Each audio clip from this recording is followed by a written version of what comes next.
President ট্রাম্পের এক সিদ্ধান্তে হঠাৎ করেই ধস ভারত আমেরিকা সম্পর্কে। ট্রাম্পের কঠোর শুল্ক আরোপে ভারতের অর্থনীতিতে বড় ধাক্কা।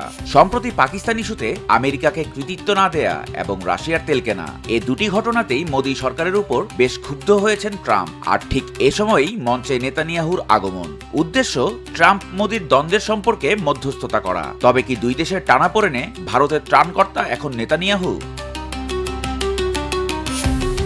শুরুটা হয়েছিল পাকিস্তানের সঙ্গে সাম্প্রতিক সংঘাত বন্ধে কৃতিত্ব না দেয়া নিয়ে। পরবর্তীতে নিষেধাজ্ঞার পরেও রাশিয়া থেকে তেল কেনা অব্যাহত রাখায় এই অসন্তোষেরই বহিঃপ্রকাশ দেখা যায় ট্রাম্পের শুল্ক আরোপের সিদ্ধান্তে। নতুন করে 25% সহ এখন মোট শুল্ক দাঁড়িয়েছে 50%।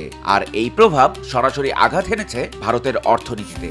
আর ভারতের এই ভয়াবহ সংকটে বেঞ্জামিন নেতানিয়াহু দাঁড়িয়েছেন ভারতের ত্রাণকর্তা রূপে। করতে চান দুই বন্ধুর মধ্যে মধ্যস্থতা। ট্রাম্পের সাথে সম্পর্ক উন্নত করতে নেতানিয়াহু এবার মোদীকে দেবেন পরামর্শ। তবে মোদীকে এই পরামর্শ গোপনে দিতে চান তিনি। শুক্রবার এক বিবৃতিতে নেতানিয়াহু বলেন, প্রধানমন্ত্রী মোদী এবং প্রেসিডেন্ট ট্রাম্প দুজনেই আমার খুব ভালো বন্ধু। ট্রাম্পকে সামলানোর ব্যাপারে আমি মোদীকে পরামর্শ দিতে পারি, তবে সেটা গোপনে দেব।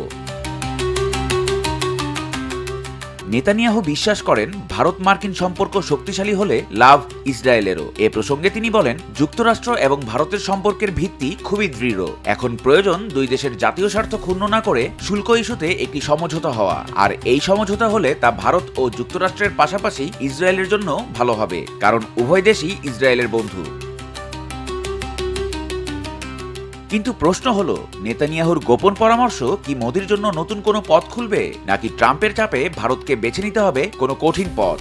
নেতানিয়াহুর এই পদক্ষেপ কি আদৌ ভারত মার্কিন সম্পর্কের বরফ গলাতে পারবে?